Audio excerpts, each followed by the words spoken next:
Howdy folks, welcome to Cooking Around the World.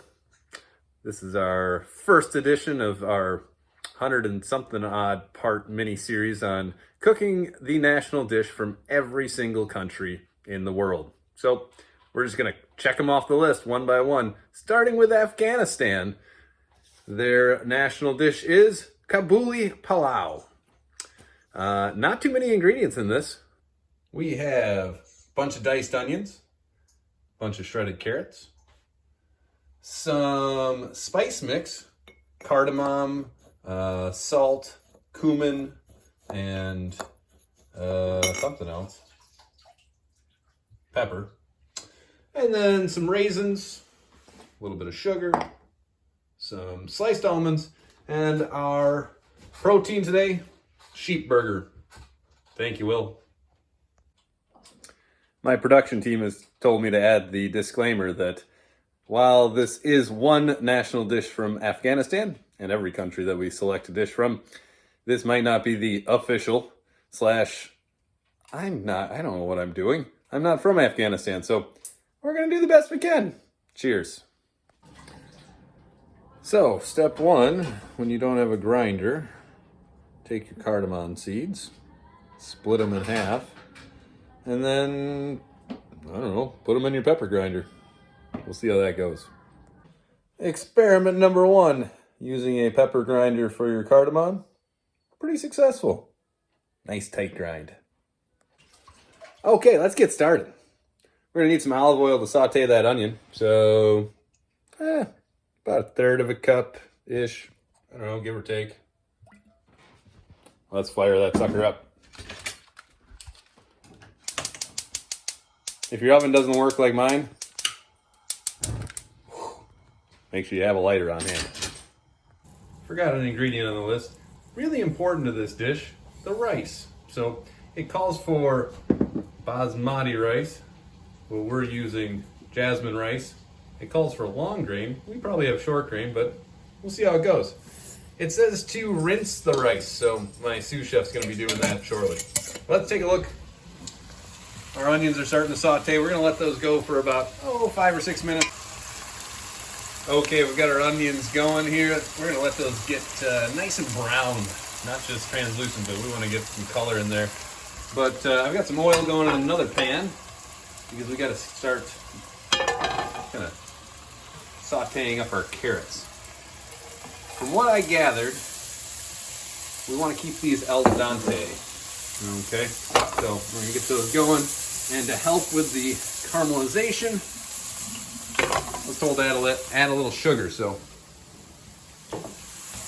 about 2 tablespoons here.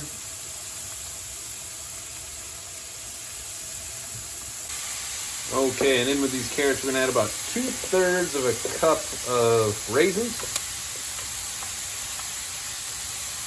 Toss those in as well.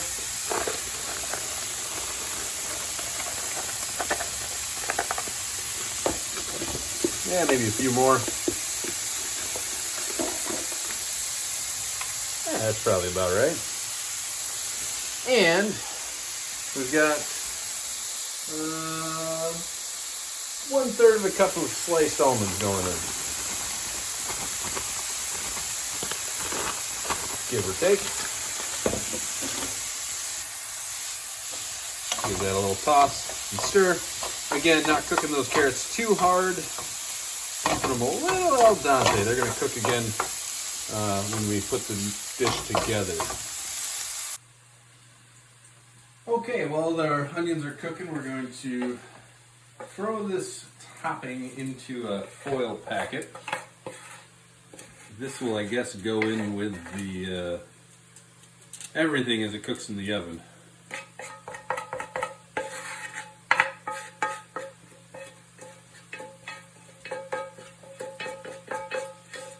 I was told by the internets to make sure that this stays separate and only to put it in with everything else at the very end.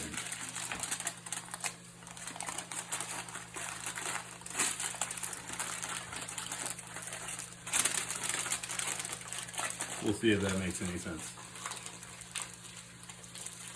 Our onions are getting nice and browned. They're starting to soften up as well. So we're going to add our meat in. The recipe I looked up, I shouldn't say I, my production assistant looked up, used chicken thighs, but other recipes we looked at had lamb and different meats, so we decided we'd go with ground sheep. So I'm going to throw these in kind of chunks, I think, the meat. Our sheep is only partially thawed, so we'll see how this goes, but I think we're going to kind of pull some big chunks off here, almost like meatballs.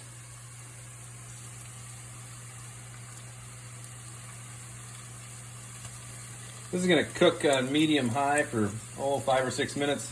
Don't cover it. Let it cook a little longer. Okay, things are coming along. The whole idea of keeping this in big chunks kind of fell apart, but that's okay. You can see the sheep cooking here. Onions are starting to kind of brown up, get translucent, turn into almost a sauce.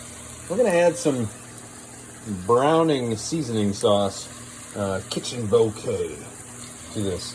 This can be found in the kitchen aisle. We found it in their salad dressing. We're going to add about 1, 2, called for about 1.5 tablespoons of it, so somewhere around there. And that's going to just really add some extra color into this.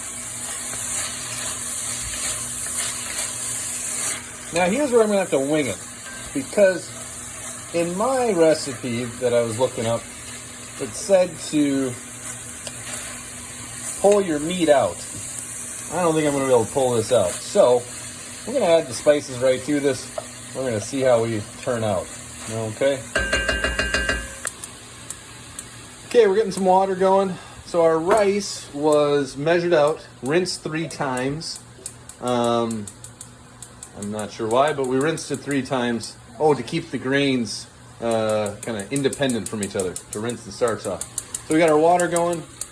We added some salt to it. And we're just going to parboil the rice for about 4 minutes once we get that water boiling. In our pot, our meat's looking nice and brown, pretty much cooked. We're going to add our spices. Again, the spices were cardamom and cumin, black pepper, and then some salt as well. I'd give you the recipe, but I didn't write it down. Well, things are going quick. We've got our meat pretty well set there, all cooked, spices mixed in. I'm just going to put a lid on that, let that kind of sit in its own flavors on low for 5 or 10 minutes while we wait for the rice to go. Okay, our water's boiling, so rice in. We're going to let that parboil for about 4 minutes. Okay, so we've got our rice cooked for about 4 minutes. Strained it. You can see the individual kernels of rice. We're going to add that right to our pot here. Again, normally this is there's a brown sauce going on with your onions, but ours is a brown meat sauce because, well, we're using ground meat instead of steak chunks or chicken chunks or whole pieces of meat. So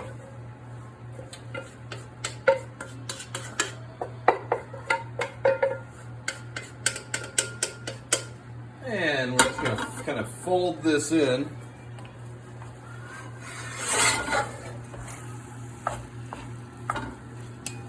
Again, trying to keep that rice as individual pieces. I didn't get all the water out just because I felt like I didn't have quite enough liquid in with the meat. So we're going to just gently fold this in without breaking up too much rice. Okay, so I've got our rice mixed in with our brown sauce / brown meat sauce. We're going to take that topping packet of carrots and raisins and almonds. We're just going to set that right on top so that gets to cook a little bit too. I'm going to put our lid back on. And I've got our oven cranked up to 500 degrees. We're going to put it in the oven for about 10 minutes. And then we'll turn it down to 250 for another 15. Okay. Ooh, that looks pretty nice. About 35 minutes total in the oven. 15 minutes at 500 and I don't know. 20. We'll just delete that video. Okay. Oh yeah. Don't know if we had enough liquid in there. I got some tasty bits on the bottom. Gonna break those up. Oh. But it looks delicious. And here's our finished Kabuli Palau. Well, made it for two of us. I think we'll be eating it for a little while. Okay, let's get a taste of this.